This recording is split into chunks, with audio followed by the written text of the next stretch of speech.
Distinguidos estudiantes de tercero de secundaria, sean bienvenidos una vez más a esta su asignatura Ciencias Sociales, con su maestro Luis Quesada.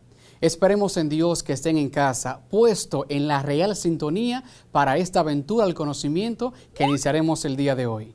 Pero antes, sabes bien que tenemos un compromiso que nace de un buen hábito. Por lo tanto, pasemos a la siguiente información. Tú lo sabes, y yo también. Son muchas las cosas que tocamos cada día que están cargados de microbios y otras microbacterias. Tu teléfono móvil, el dinero, y por consiguiente los monederos, el control remoto de la televisión, el carrito de compras del supermercado, la esponja de lavar los platos, el interruptor de la luz, las llaves del carro, el volante, los puños de la bicicleta, los pasamanos de las escaleras, los paneles de control de los ascensores, espejuelos, llavines o cerraduras, lavadoras, dispensadores de jabón, bolígrafos, las mascotas y muchísimas otras cosas más. Todos contienen un gran número de virus, bacterias, hongos y parásitos. Y entonces, ¿qué puedo hacer? Sencillo, lávate bien las manos por un espacio no menor de 20 segundos y esto puede eliminar alrededor del 90% de microorganismos perjudiciales para la salud. Tú lo sabes y yo también. Cuidemos nuestra salud y la de nuestros seres queridos. Sabes bien que este compromiso debe continuar para cuidar de ti y de los tuyos, ¿ok? Neurona, ¿cómo estás el día de hoy? Hola, profesor Luis. Me encuentro muy bien. Pues bien, facilítanos ahora el repaso de la clase anterior para poder situar así el tema de este día. En la clase anterior, hablamos de que la cultura del renacimiento de Harlem es una reivindicación muy fuerte de los afroestadounidenses, de tener su lugar en la sociedad estadounidense. Tanto Harlem como Chicago se convertirían en centros culturales negros con el desarrollo del jazz y el blues. Además, que en la política estadounidense de los años 20, los republicanos lograron mantenerse en el poder durante 12 años, del 1920 al 1932, orientando las políticas económicas para favorecer a los grandes consorcios financieros. Exactamente, y mil gracias. Este tema que ya se trabajó la clase anterior va enfocado dentro de las ciencias sociales a lo que es la historia, datos históricos. En cambio, lo que vamos a trabajar el día de hoy apunta a la sociología, el conocimiento de un fenómeno de la sociedad, pero también a la parte legal porque mencionaremos los derechos. ¿Alusivo a qué? A la infancia. Y precisamente te muestro la palabra clave de hoy. Nuestra palabra clave es infancia. Infancia. Según la Real Academia de la Lengua Española, es el periodo de la vida humana desde el nacimiento hasta la pubertad. Pero sería interesante preguntarte a ti, ¿qué se entiende por la palabra infancia? ¿Cómo impacta esta a la migración? ¿Qué tiene que ver una cosa con la otra? ¿Tienes tú algún familiar adulto que vive en el extranjero? ¿Quiénes son esos? ¿Crees que ellos viven en un ambiente apropiado? ¿Crees que los niños en República Dominicana, en el mundo, crecen en un ambiente apropiado? Será una pregunta muy interesante. Vamos ahora a conocer qué dice la ONU al respecto sobre la infancia. Por lo tanto, pasemos a la siguiente información. Según lo planteado en la Convención de los Derechos del Niño, aprobada por la ONU en 1989, un infante es toda persona menor de 18 años. Como esta convención ha sido adoptada por la mayoría de los países del mundo, también se encuentra estipulado en sus respectivas legislaciones. La infancia es la época en la que los niños tienen que estar en la escuela y en los lugares de recreo. No es apropiado que estén trabajando o participando en guerras. Al contrario, es una etapa donde necesitan crecer fuertes y seguros de sí mismos y recibir el amor y el estímulo de sus familias y de una comunidad amplia de adultos, libres de abuso o malos tratos. La calidad de la infancia de un niño es determinante en cómo se comportará cuando sea adulto. Por lo tanto, es vital cuidar esa etapa. Conociendo esa información sobre qué es la infancia y la protección que debe tener la misma, ahora te muestro estas imágenes. En esta primera sección te muestro varios infantes en una situación no muy cómoda, no conveniente para su desarrollo y crecimiento, tanto por carencia de educación, carencia de alimentos o carencia de un hogar.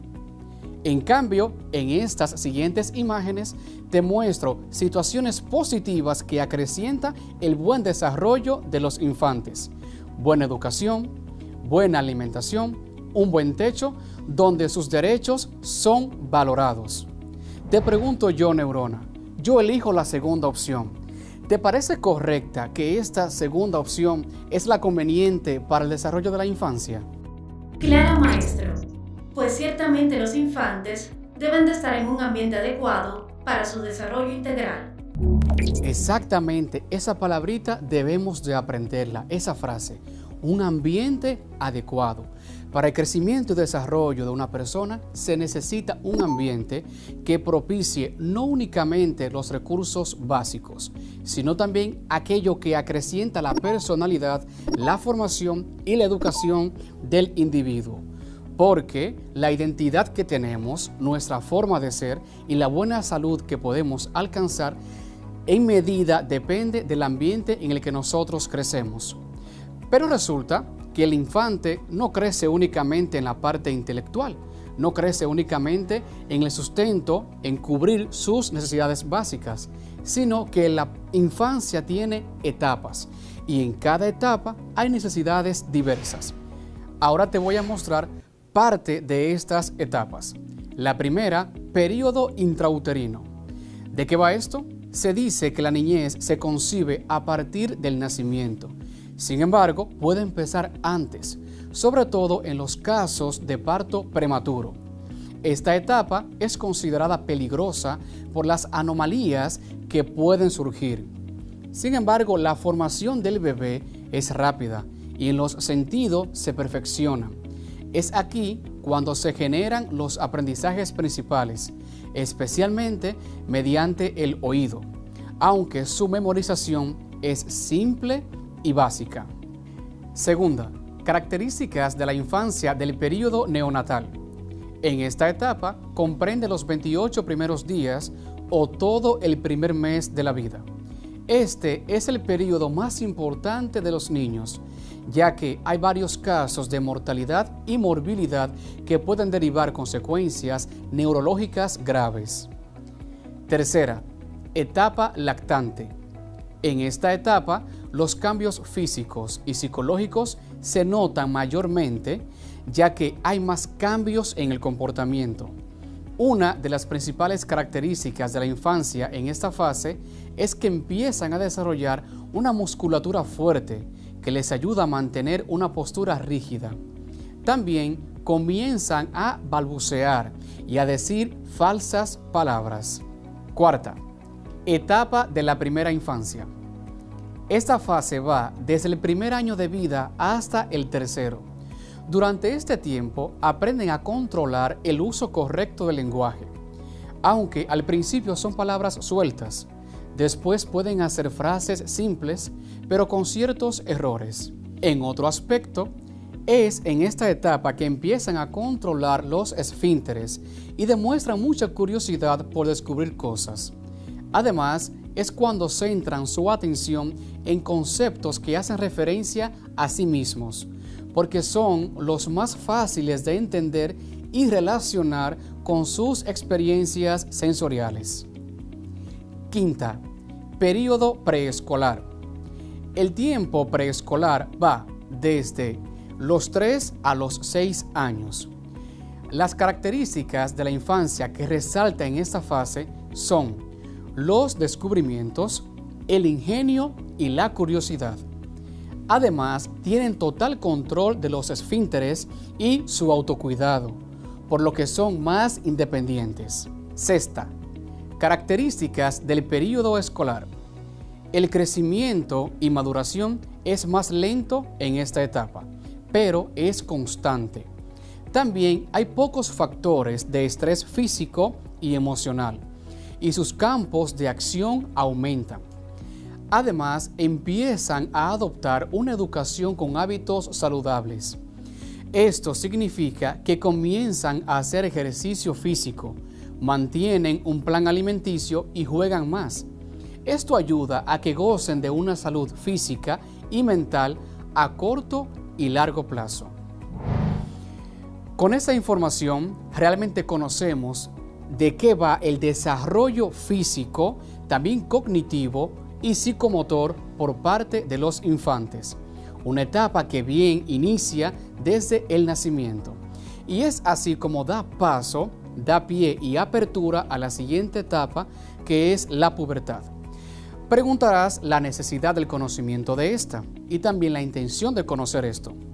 Resulta que el infante debe ser respetada cada una de sus etapas, porque cada etapa apunta a un desarrollo específico, no solo de la personalidad, sino también del desarrollo de la persona.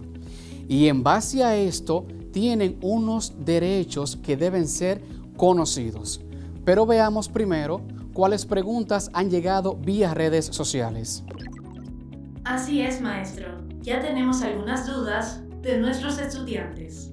Mabel Pichardo, desde Constanza, La Vega, pregunta: Profesor Luis, ¿todos pasamos por esas etapas? Claro que sí. Aunque en ese momento quizás no lo conoces y tu padre no te dice, mira, ahora estás en la tercera etapa de la infancia, aunque no te lo mencionen o te lo mencionaron, sí, todos los seres humanos pasamos por esas etapas, porque la continuidad de estas es la que garantiza el crecimiento y la formación y desarrollo de la persona humana. Por eso, todos pasamos por esas etapas. ¿Alguien más? Sí, profesor. Emanuel Muñoz, desde Fantino, Sánchez Ramírez, pregunta lo siguiente: Profesor, ¿por qué no recuerdo lo que viví en esas etapas? Fácil, porque la memoria comienza a funcionar bien y con firmeza, sobre todo recuerdos impactantes, a partir de los 3 años. En algunos casos, dependiendo de la situación y la experiencia de vida, puede ser a los 2 años y 3 meses. Por esa razón no podemos recordar todo lo vivido desde que nacemos. Así que agradezco a ambos por esas preguntas porque aclaran bien esa inquietud. Como te mencionaba, la infancia, la niñez, tiene unos derechos que deben ser respetados. Por lo tanto, vamos a conocerlo y te ofrezco la siguiente información. Derecho a la vida. Se refiere a que todo niño tiene derecho a poder vivir. No puede ser asesinado o agredido de manera física y debe crecer en condiciones óptimas. Derecho a la alimentación. Todo niño tiene derecho a una buena alimentación. Ningún niño debería pasar hambre o sufrir de inanición. Como padres debemos garantizar que este derecho sea respetado y atender las necesidades nutricionales de los más pequeños. Derecho a la educación. Todos los niños deben recibir educación que contribuya a crear su propio futuro. El niño tiene derecho al disfrute de la vida social que le da la escuela. El derecho a la educación constituye un elemento esencial para el desarrollo social, psicológico y económico del menor. En esta misma línea tenemos el derecho a la libertad de expresión.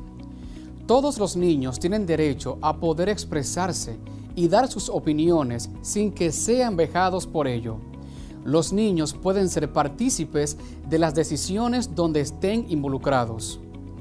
Derecho a la protección. Todos los niños deben vivir en un entorno seguro, sin amenaza ni armas.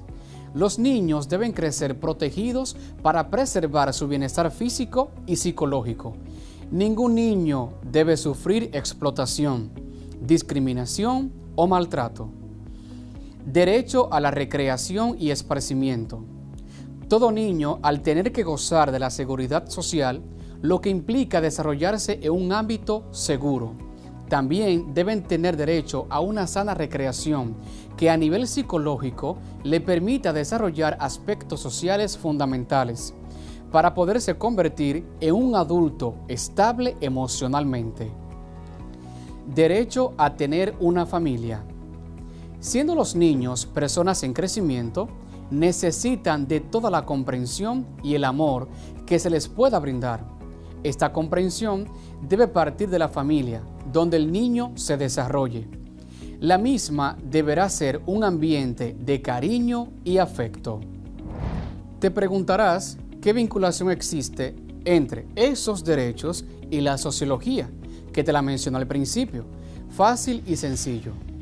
La sociología hace referencia al estudio de la sociedad, al estudio del comportamiento del individuo dentro de la sociedad. Por lo tanto, es dentro de esta que los derechos son promulgados y respetados. Es así como cada adulto, padre, madre, tutor, debe velar por los derechos de cada niño, de cada infante. Por esto, la vinculación. Porque el niño podría decir lo que le falta, lo que quiere, lo que le gusta, pero no está en la competencia humana todavía de exigir la prevalencia de sus derechos. Así nosotros debemos de reconocer el derecho que tiene cada niño, derecho a la educación, a la vivienda y demás. Y resulta que esto no depende del gobernante del momento, ni del país, ni de la costumbre, ni de la cultura, ni del idioma, porque esto tiene específicamente el principio de la dignidad humana. Por lo tanto, todos los niños deben de tener la garantía de esos derechos independientemente del lugar donde se encuentren en la faz de la tierra. La ONU ha comunicado cada uno de esos derechos y la prevalencia de los mismos. Y la garantía de esto se da por parte de los organismos internacionales. Dígase lo siguiente: si en un país X ocurre una situación en el que esos derechos no son respetados, los organismos internacionales tienen la responsabilidad, el derecho y la autoridad para intervenir en esta situación. Pero también del lado positivo, estos organismos garantizan y promueven y dan seguimiento a las buenas acciones que se hacen dentro de la nación. Por ejemplo, UNICEF ha dado acompañamiento continuo a este proceso de la clase que hoy estás recibiendo, que es un derecho, el derecho a la educación. De ese mismo modo, sabemos que las leyes ejecutan el buen convivir de la sociedad. Ya se menciona en el contrato social. Y todo esto se configura en el principio fundamental que te he mencionado, la dignidad humana. ¿Qué ocurre aquí también? El derecho no puede ser modificado. El derecho no puede ser sustituido. Los derechos, así como las leyes, únicamente pueden ser enriquecidos, porque desde el principio están para prevalecer el desarrollo del infante, el desarrollo de la niñez. Es así como que la iniciativa de un gobernante o de un Estado debe estar a la par con lo que ya está planificado, planteado y asegurado para la garantía del desarrollo físico y psicológico del infante. Tú dirás, pero profe, ya yo no soy un infante, yo soy un adolescente, ya estoy en la etapa de la pubertad e incluso ya estoy encaminándome a la adultez. ¿Esos derechos ya no me competen?